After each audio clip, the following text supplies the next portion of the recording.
Welcome to the Creative Play and Podcast Network. Join us as we share our favorite RPGs, one-shot games, tabletop games, reviews, and convention panels. Sit back and enjoy the show.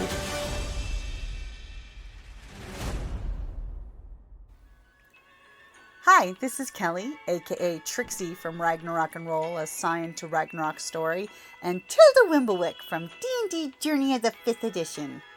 First off, I would just like to say thank you to everyone for listening to our varied adventures, as well as for rating us on iTunes and rpgpodcast.com. If you haven't rated us yet, we would greatly appreciate it if you could. And if you're looking for more ways to support our efforts, we are now on Patreon, a great site where you can help us continue making more podcasts, as well as some special surprises for our patrons. If you can, please look us up at www.patreon.com/cppn. Every little bit helps. And again, thank you for listening. Alrighty, well, I guess since I'm talking, I'll moderate. You might as well. On the rare occasion when I'm moderate. Okay, this is the panel on viruses, fungi, and zombies, historical and fictional plays, how they affect civilization and small talk. So let's start, I think, with going down the table and introducing ourselves. And let's start at the far end. Bruce. Naturally. Yeah, of course. Hi, folks. I'm Bruce Wiley. I'm the resident zombie. At least I feel that way this morning. No particular reason why I'm on this panel, just that I think they wanted a fourth person to sit on it. And which, I'm one of those lucky people who can actually pretty much talk about anything. It almost makes sense. But, we've been... Yeah, I'd like to welcome you to a panel about probably the most overworked trope in science fiction and fantasy today. And it's the zombie apocalypse.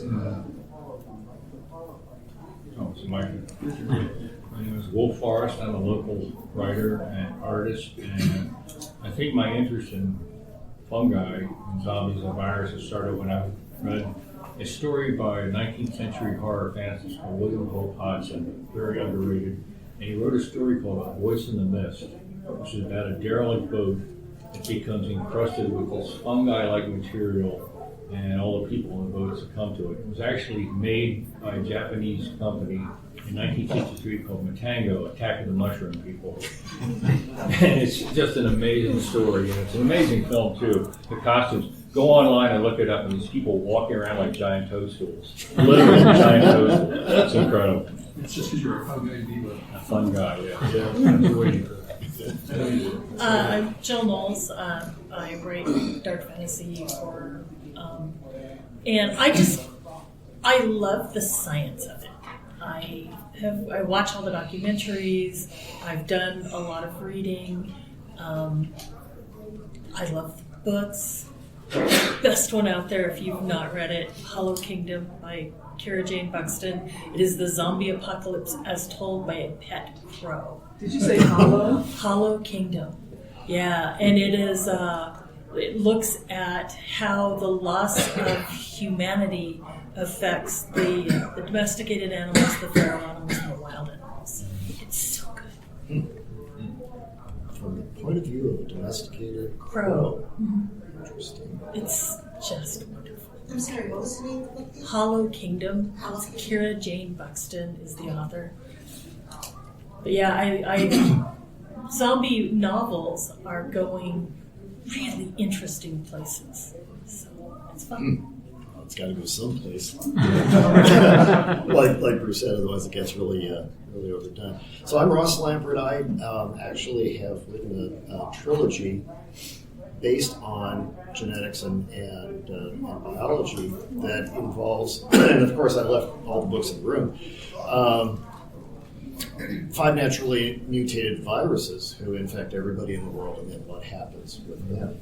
And one of the things that was a real motivator to me when I started this series was I did not want to do yet again the mad scientist story who creates this whatever and flicks it on the world because they're getting revenge on something. I'm so tired of that. So that's why I made the viruses naturally mutating and naturally become naturally infectious, so that we'll take a different angle on it instead.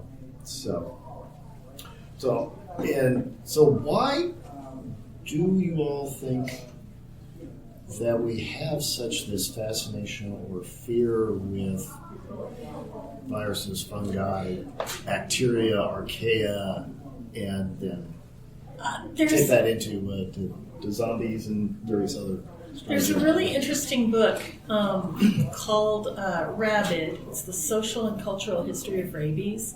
And one of the things they talked about when they were building the channel in Europe was that the biggest fear of people in Britain is that rabid animals would come over and would infect local animals, which would then start killing people. I was like, what? What have you been smoking and will you share? It's such a strange fear that I think that's the thing, is that we know we can't defeat viruses. And if rabies could ever become aerosolized, we're dead. Yeah, really, that's kind of the whole point, is that with viruses and fungi and something like that, this is stuff we cannot normally see. And the fact that it's something we cannot control can control us is a primal fear. The fact that we actually lose control of ourselves, permanently, temporarily, whatever, is something that is pretty much anathema to all of us. I don't know if any of you have seen this T-shirt online. It's real popular right now. I think it was out many years ago, but it's kind of gotten a resurgence. I'm not sure why. That's a picture of a really crazy-looking rat. And it says Black Death World Tour 1347. And when you think about it, you realize how much plagues have changed history. Yeah. You think about, what was it, a quarter of the European population died during that time? And even Sir Thomas More's 1516 book, Utopia, which is where we think of the perfect society, the perfect world, is based on the fact that a bunch of rich people have moved to an island to get away from a plague that's spreading across Europe. And it's the perfect society, but everyone has to conform to the same sort of dress and mode and behavior. And as we all know, a utopia is impossible, but the utopia, dystopia, discord is really the two sides of the same coin. Yeah. Depending on which side you're on. Ironically, the word utopia actually means no place. Well, it's actually not good place. I was going to talk about them. I have a panel tonight on surveillance and science fiction, and the whole thing about people being able to watch and observe and manipulate other people's behavior comes from the fact that the word utopia comes from two Greek prefixes, OU and EU, which means either good place or no place. Yeah. And I say they're the two sides of the same coin. Yeah. Utopos, no place. Without humans, it could happen. Kill everyone now. Although that, were that to happen, as certain environmental groups want that to have happen, it really wouldn't be such a great place for the remaining animals, because, of course, nature is red in tooth and claw, and all the prey animals, they're not going to think it's such a great place when something's chasing them down to eat them. So speaking of eating, perfect segue then into this business of zombies eating brains. Why brains? Why not livers or kidneys or because it's muscles? Scary. It's the humans traditionally look at ourselves as we are above everything else because of our intelligence. And so there's that visceral fear of if, they're going to kill us, but they're going to eat our brains. Mm-hmm. And I know that a number of religions, the integrity of the body is really important after your death. And, you don't want to essentially come back as a zombie because your brains are missing. They're no longer part of your body. So I think that is what I've always taken. But that's why. Okay. What do you think, Forrest? Well, I have a zombie cartoon in your program book. It's on page 23, so when you get a chance, check it out. See how enamored I am of the living and walking dead. So that being the case, why do zombies want to eat brains and not other parts of the body? Well, the brain is mostly fat, so it's obviously an energy source to keep them going. Because Yeah. you know, the stereotype of zombies was that they were slow. And now we've got zombies that run at Olympic speed, so it's terrifying. I mean, the first amphibian zombie movie I ever saw was a 1957 film called Zombies of Moratau. Okay. So check it out. It's not bad. It's actually zombies that are protecting a sunken treasure. And they can swim, but they say they're amphibious, so they can walk around on land too. And then there's that, what is that Nazi film that came out in 1977 about amphibious zombies? Shockwave? Something like that. God, I can't remember now. But anyway, that's the second amphibious zombie movie I ever saw. That's pretty cool. Now we can get flying zombies. They're really in business. And everywhere there's no place to hide. Pterodactyls. Yeah. The birds and That would be zombies. awesome. What's the Jim Butcher Full Moon? He has a zombie Tyrannosaurus Rex. That's the wonderful line. Zombies don't corner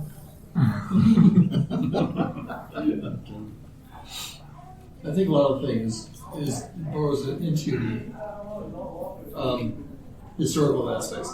I mean,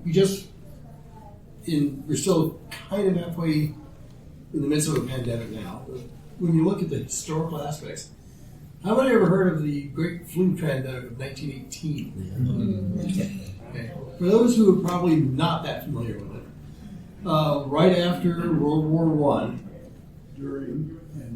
a little bit during, but and a lot of people had the speculations it's because all the bombing and digging in Europe released, pathogens into our systems that had been buried for millennia, and suddenly it came back and hit us hard. That's one of the theories, at least, that's been running through. And you see patterns of behavior. Mirroring today what we did back then. Yes. Oh, this isn't anything serious. No, I'm not going to wear a mask. No, I'm not going to get a vaccine. No, I'm not going to isolate. I'm going to carry on with my life just the way I want to. Okay. Did we not learn? The answer is, of course, no, we did not learn.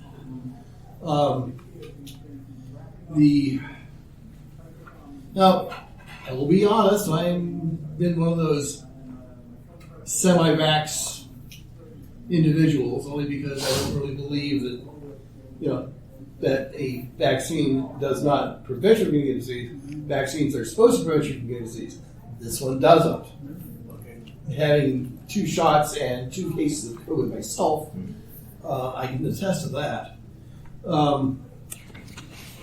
But the rehashing of history is a lot of it. There was a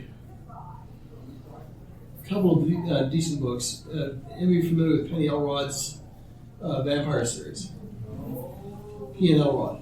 Yes. Penny came up with a series about a vampire detective.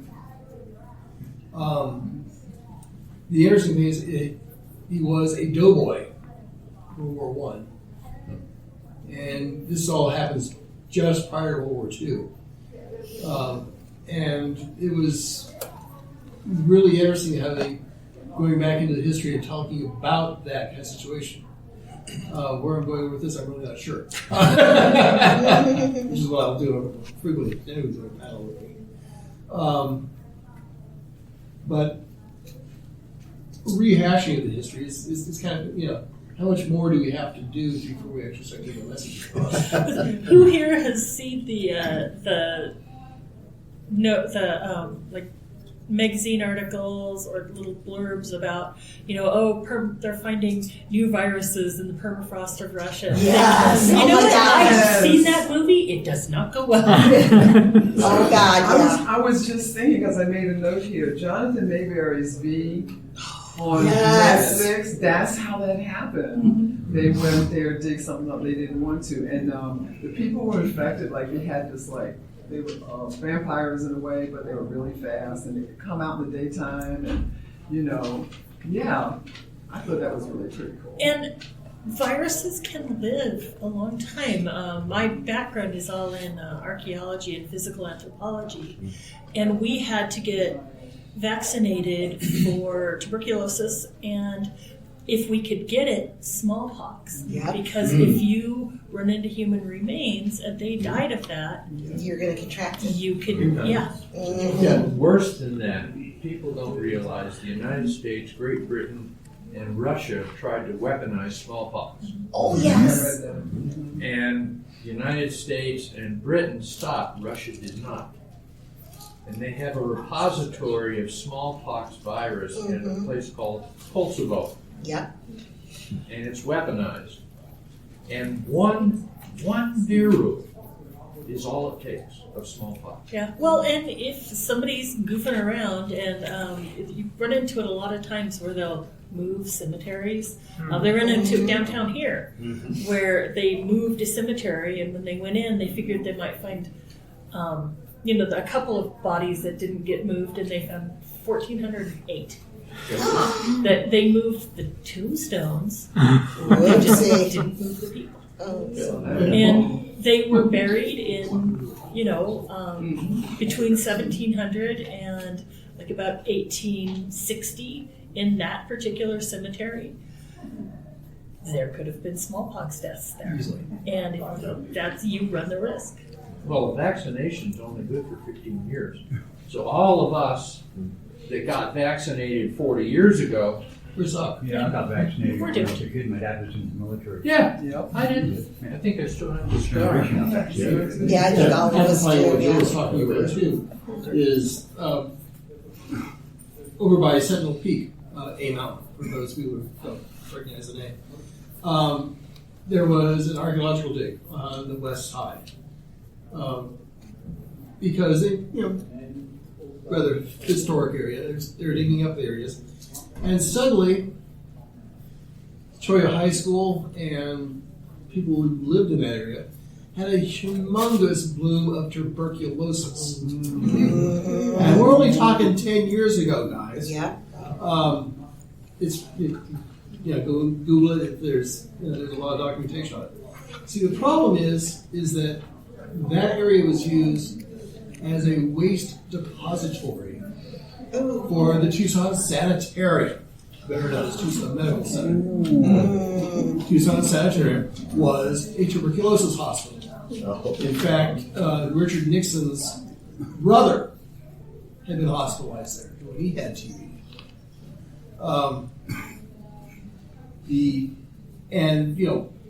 You have medical waste. You've got to do something with it. You can't just burn it because that just puts it in the air.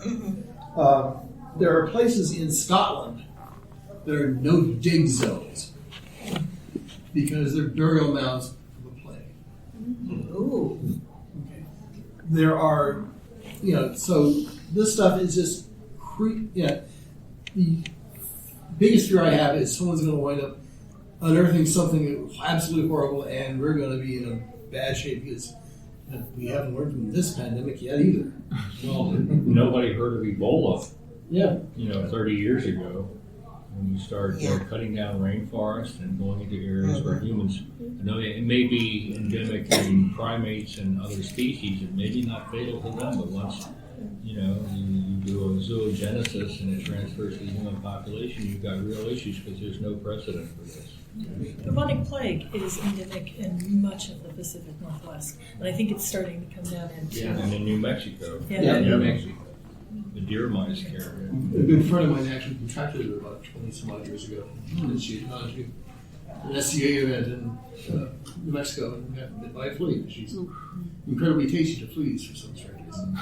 I was stationed in Dugway, Utah, chemical biowarfare test center, and there were test grids, anthrax spores, anything that went in there stayed. Nothing came out of those test grids. I think Jim had a. Wuhan Labs in China has a variant of COVID that has a transmission rate that's 10 times that of COVID-19 with a mortality rate of 60%. This is Stephen King's The Stand. And it exists. I'm sure. And we have to trust them not to make a mistake. Well, a hematologic form of smallpox is 95% fatal. Well, pneumonic plague. If you, that particular morph is. So of course I use that in one of my books to create discovery. Sure. Yeah. Weaponized syphilis. Yeah. Kills you with And now syphilis is showing up. You know, if it's not caught early, it's like 90%. And or worse. senior citizens. There's I just read a study. There is a village in South America, in Peru, I think, because everything cool comes out of Peru. But where rabies has apparently, there's like a mutated version that doesn't kill, and so half the population of the village has survived rabies. They have the antibodies for it, but they were never vaccinated. They were never ill. Interesting. I know. I'm watching that one. Oh, yeah. I've got that one bookmarked. Yeah, Joe. I have a question. Given all this talk about pathogens, what's your guys' thoughts in terms of like actually how is there any way in reality, for real, something like zombie apocalypse or anything like it could really happen? What is your take? There's so many biological problems, if you will, with a revenant, basically, a dead body that is mobile and is able to move around. Where does it get its energy source? If it's Brains. yeah, exactly, yeah. More But if its physiology has stopped and been stopped for some period of time, the body starts to break down very quickly after death. So how do you get a functional body after some period of Rabies is If not you like- have, yeah, I was thinking, again, one of the cool things about rabies is hydrophobia. Yeah, you're sounding like Shannon McGuire. Sorry, it's such a cool topic. People, and there's a video, and I could only watch about 5 seconds and I had to turn it off, of somebody trying to drink water and they couldn't drink water because they couldn't, there's some mechanism in the virus that makes you desperately thirsty and unable to drink. And it is, so that's the closest I've seen to something that affects human that is an involuntary thing. I mean, there's a lot of, like, the prion diseases can make you go crazy, but it tends to be a self-destructive crazy rather than, rabies where you're driven to attack. And that's one of the closest things I could think. Like you said, I mean, I could see something that could affect living people, and make you go crazy. And if it was super transmissible, there's a lot of people very close together. And there's a lot of people, there's a lot of the international travel. It would be so easy to spread if you've got something, especially if it spreads by aerosol. So I think 2020 even gave us that example. Yeah, I think there's certainly potential for it, but there's also a lot of guns available, and putting somebody down that had something like that is certainly doable. But yeah, it's a matter of it would have to spread too fast for any kind of mobilization against it. So I think that's kind of the only way. Yeah, that was basically the thesis of my series of books, is by the time we discovered that there's a problem. Everybody's already infected because the initial 4 of the 5 viruses didn't produce any. Shannon McGuire's Yeah. Feed series, which is excellent if you've not read it, it's the News Flesh, is that anything over 80 pounds will end up becoming a zombie after they're dead. And she kind of hand waved away the dead and alive thing. Minor details. But yeah, there is a zombie moose in one of her books. That is something to see. Did you say the zombie moose? Yes. Anything over 80 pounds. I know. People on a diet. So as a follow-up, so let's say it doesn't have necessarily, they're technically a zombie, which they're dead, but maybe like they're kind of sort of like semi-brain dead, where they're no longer, thinking. The ants. What? Yeah. That was actually covered in the Black Tide Rising series by John Ringo, where some nutcase decides to weaponize a rabies vaccine or a rabies strain with, by crossing it with a flu strain, making it incredibly virulent. And it's spread through aerosol spritzers in airports. Where you have people like walking to John, getting dosed, and 72 hours later, it has eaten their brain away. That's the only thing that's destroyed is their upper consciousness.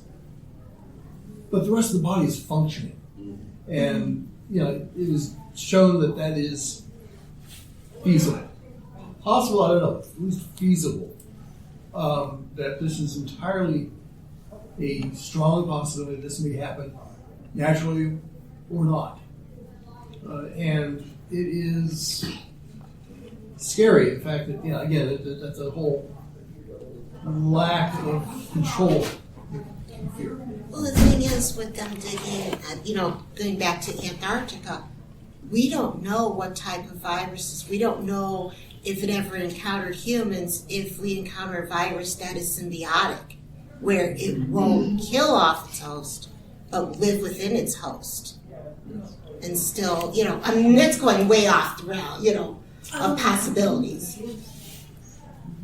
It really comes down to whether the viruses, the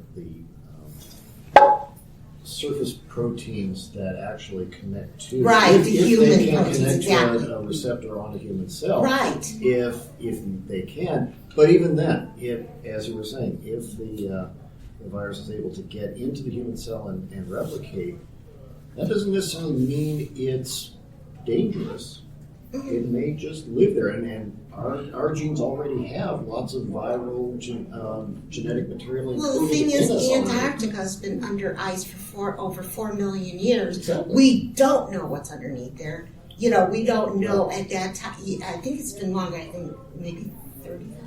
I don't know about Antarctica, but certainly the Arctic, northern Canada, Alaska, right. Russia, that area. That's where there's a lot of archaeological research going on, and the permafrost is melting, and so the Russians went to Lake Vlasic and started drilling down there, and that's the whole thing. You mess with something not knowing what's there, but that's a chance you take when you do archaeological research, also. Yeah, we do that. And I just read a study on I think it was the hawk moth caterpillar, where if you touch them, their pairs are toxic, and it causes your cells to explode. It's very painful. Ooh. And so scientists were like, we've never seen anything do this. And what they found is that a couple million years ago, a precursor to the hawk moth got infected by a bacteria. And that's one of the things bacteria do. Yeah. And it just made a home there, and it's been passed along, and that's why is because of this bacterial DNA that got mixed in, and that's how you get superpowers. we got a question way back. So I spent 3 years of my life in salmon, in the raw side. seen some of this. I've also been Define what USAMRIID is. USAMRIID, U.S. Army Medical Research Institute for Infectious Diseases and Thank you. So I've been in the room where the U.S. supply of smallpox is. So a couple of things about viruses, they're not alive in the traditional sense and have no metabolism. Some of the first research involved tobacco mosaic virus, and you can crystallize it out, and then basically still infect with it. So, but viruses come, in some ways it's like there's smart and there's dumb viruses. And so a smart virus is measles. I walk in this room with measles, the room is completely empty, and it was 3 days beforehand. And I sneeze, and I walk out. We're all in here today, and some of us contract measles because it's a very durable, very smart disease. It has a high morbidity rate, a very low mortality rate.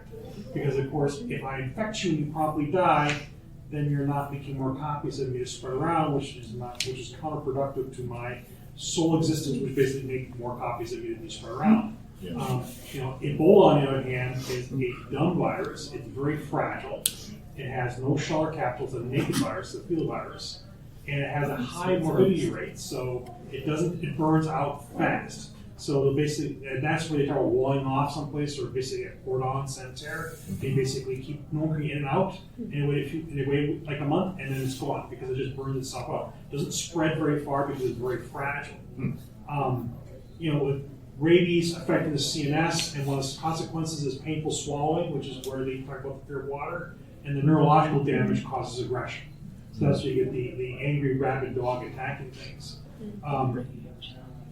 It's when you start mixing things like what was The Last of Us, everyone likes to see the zombie ant thing, or the nematode, the worm that infects crickets. Sometimes you step on a cricket, you go along like worm crawl off the butt. It basically makes the cricket grow thirsty and throws itself in the water and the worm escapes. Pushing it into people, that's a reach, just because there's so much more going on as opposed to some of the more animals with simpler nervous systems that are easy to hijack for just one purpose, right? Climb as far up in the sky as you can get, then bite down on the main vein of the leaf, and then die. And the fruiting body comes out because I'm looking to spread my spores. And of course, high up in the air is the best option for spreading spores. So that as much breeze to spread the spores around. And when you're lucky, the leaf will fall off, and the worker ants will recognize me as being dead and haul me off, and maybe spread a few more around. There's some talk about it's the viral infection that rats give the cats. It's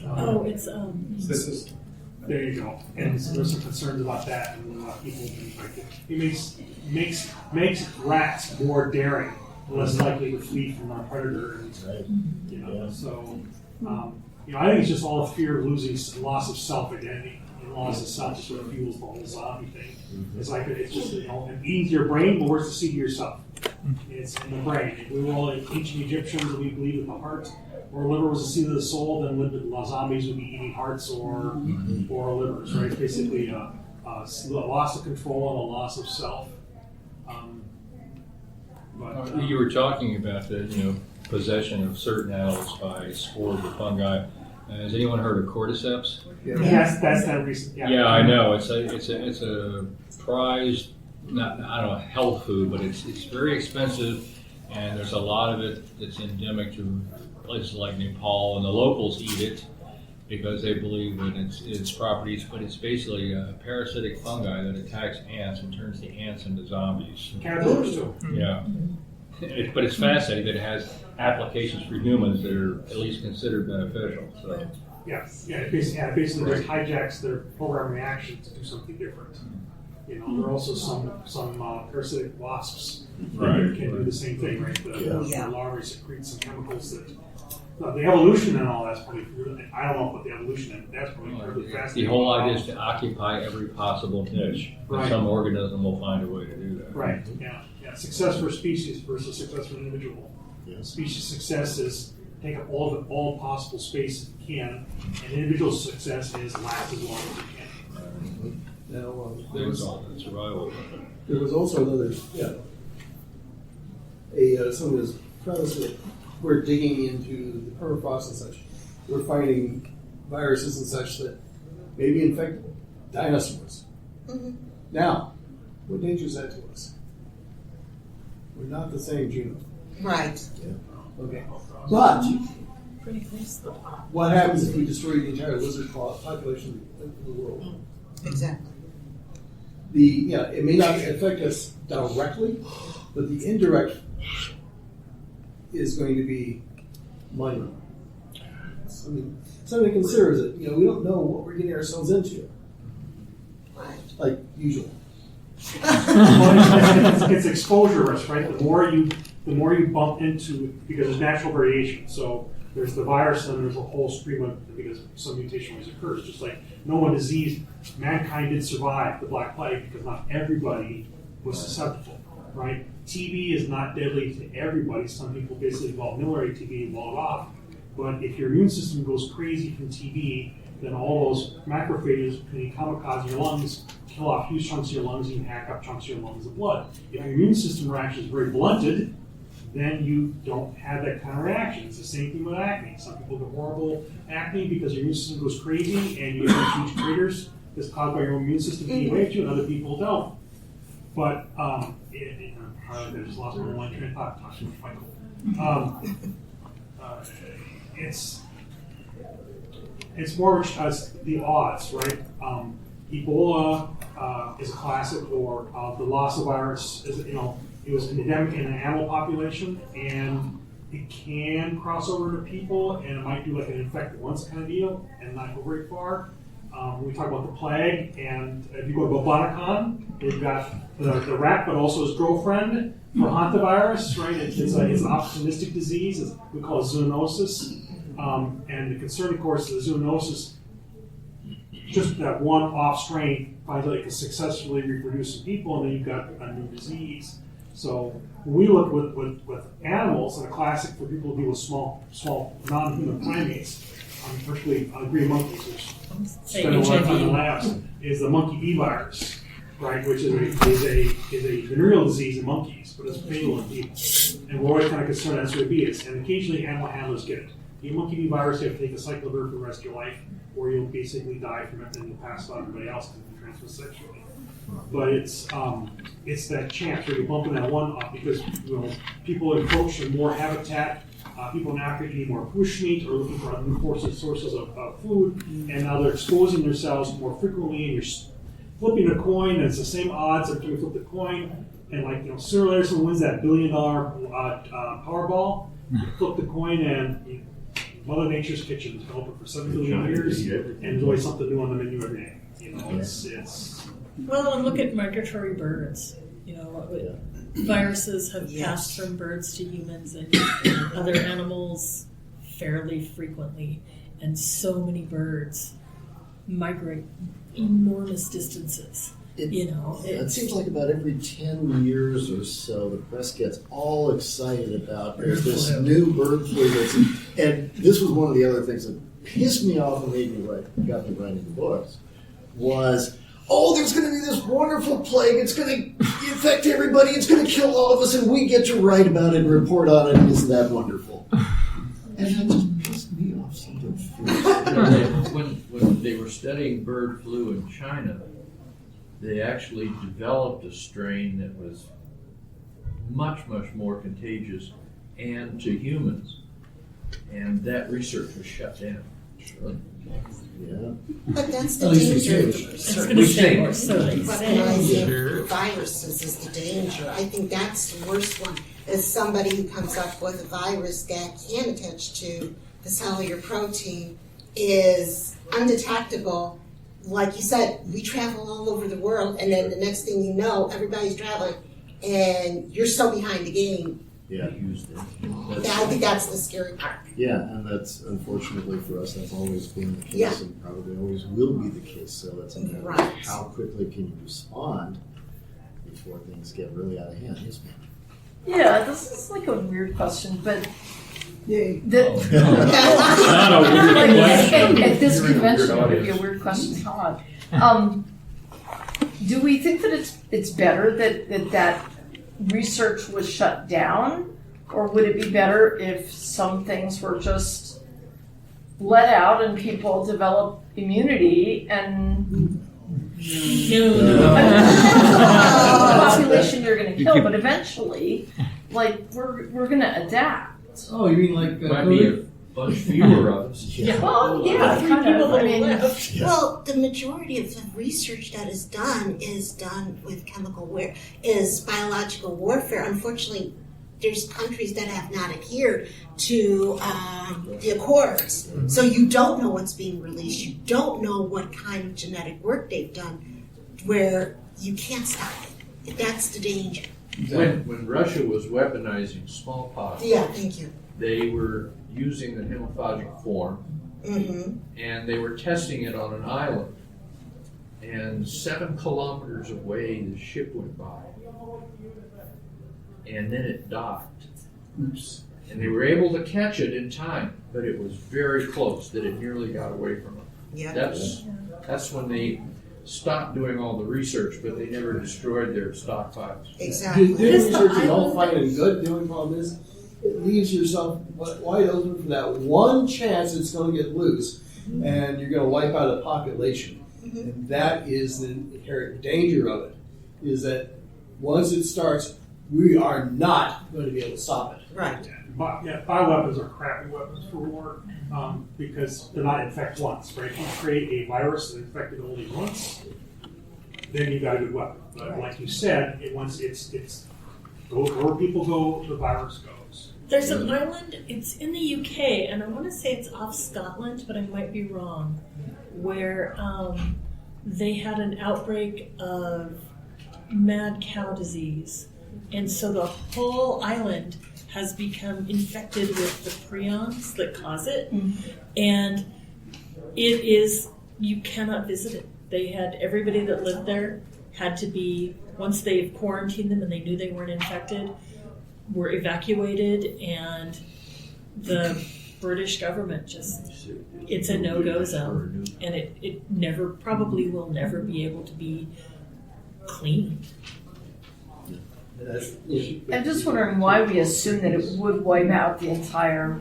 I mean, that seems like a big jump. Like, this is a weird thing again, but apparently there is a group in Norway that is genetically immune to AIDS. Now, how they discovered that is like, who knows? But, you know, I mean, it's kind of gross because you could think about it as eugenics, right? Like, you know, let's kind of clean up the species and we'll just. Here's the thing, though. I don't know how we know that something would wipe out the population. Are you willing to take the chance that you're the one that's going to die? That your kid is the one that's going to die? You're okay with killing your kid? Yeah, I mean, that's why people don't do it, is just because the Black Death was what, 30% of the population was it? Almost a third. Look at what happened in this country after the 1490s. You know, many populations of Native Americans were completely wiped out by disease without ever having seen a white man, because it spread that quickly and was that deadly. It just, there's pretty good evidence that 80% of the population, Native Americans in North and South America, were wiped out after 1490 because of smallpox. Well, the thing is, I mean, they did give us tuberculosis, but not the same. In the Pacific, measles, 80% died. Yeah. Joe, Well, I have a question that's different from the whole virus thing, kind of more on the zombie theme. But it's kind of sort of vaguely related in terms of mutations, but so the whole zombie thing kind of started off with kind of like this kind of classic image of a zombie, slow moving, eats brains, and then it keeps evolving. They get sprinter zombies, and this is like saying like swimming zombies or something. How where do you think this is going in terms of yeah, I mean, it can go everywhere. Of course. Why not just embed chloroplast in zombie arms so they can be photosynthesized and get their energy? Hybrid zombies. Leave our brains alone. Temporarily, We haven't touched on fungus much, but what they're finding is that funguses will often, they're so prevalent underground that there are trees that, like this tree doesn't get enough light and this tree does, and there's a fungus that grows between them that will then supply this tree with the energy it needs until it can grow big enough to get the light. And that I've seen that there's a wonderful book called Entangled that kind of looks at that, and in some ways all of the plants on North America can be considered one superorganism. You know, we know so little about fungus and what it can do and how it works that's really fun to do the research on. Moss in Canada is like a multi, the Portuguese man of war is comprised of several different a lot of sea creatures working together. So fungus is the new. The new virus? Yeah, I mean, it's going to be the thing that, honestly, if anything takes out humanity besides humanity. They're all specialized. Yeah. They do different things, That'd be cool. There you go. Isn't that the one in Possible. But that brings up a couple of possibly. What is going to be the next ramification of zombiehood? Is it going to be, diametrically opposite?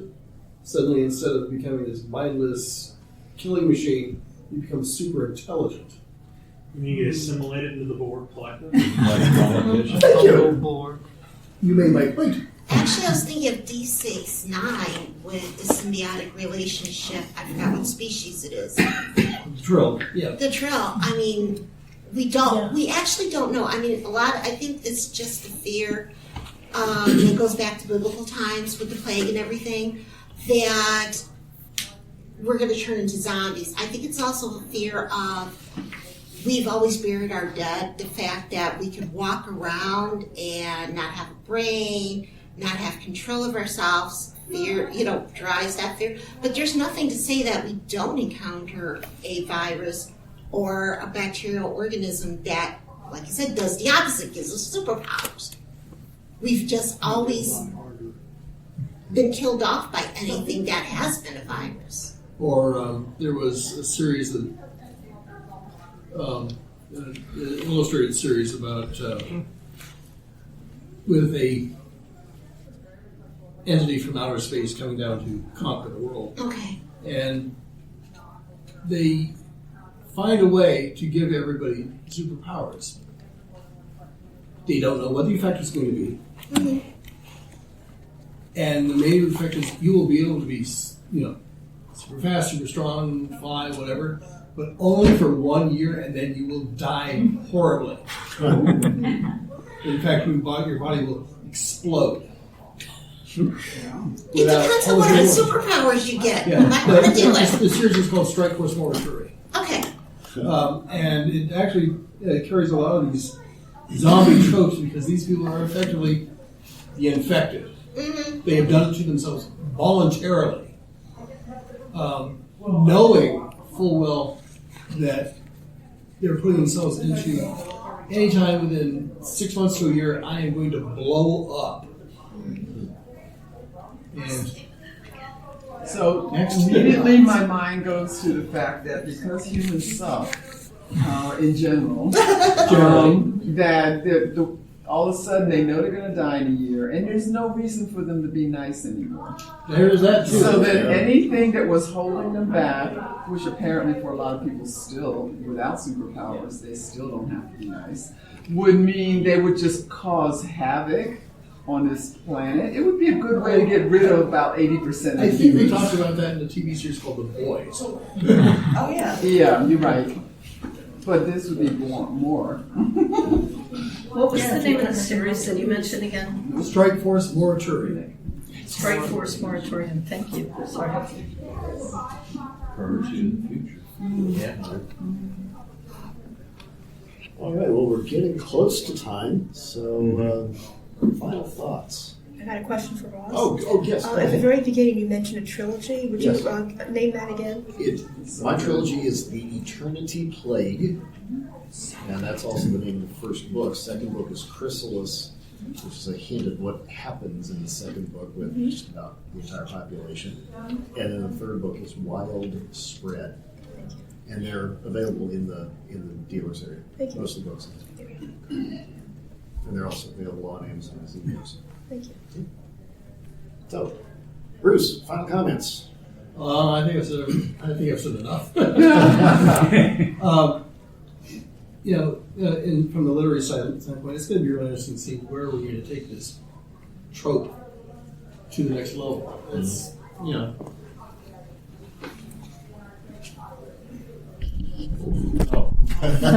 Well, I don't know. The concept of being able to reanimate the dead is, I think, still a ways off. But we thought that way about artificial intelligence 20 years ago. And now it's the asymptotic curve. So I don't think anything is unreasonable to expect. Maybe there'll be a zombie president in my lifetime. Who knows? That's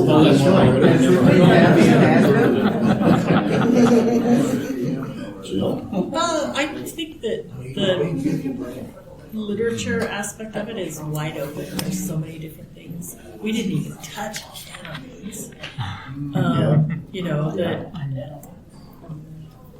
I don't know. It's fascinating. It's fun.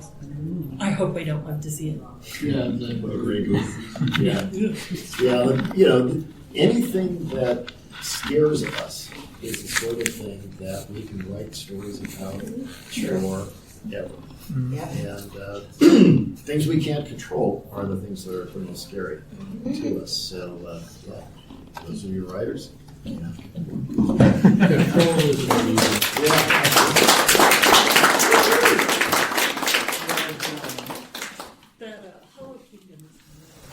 Thank you for listening to the Creative Play-In Podcast Network. If you enjoyed our show, please check out D&D Journey of the 5th Edition and Ragnarok Enroll a Scion Hero to Ragnarok Story. Also, check out our Patreon page for more content and behind-the-scenes things, as well as joining us for a one-shot game or two.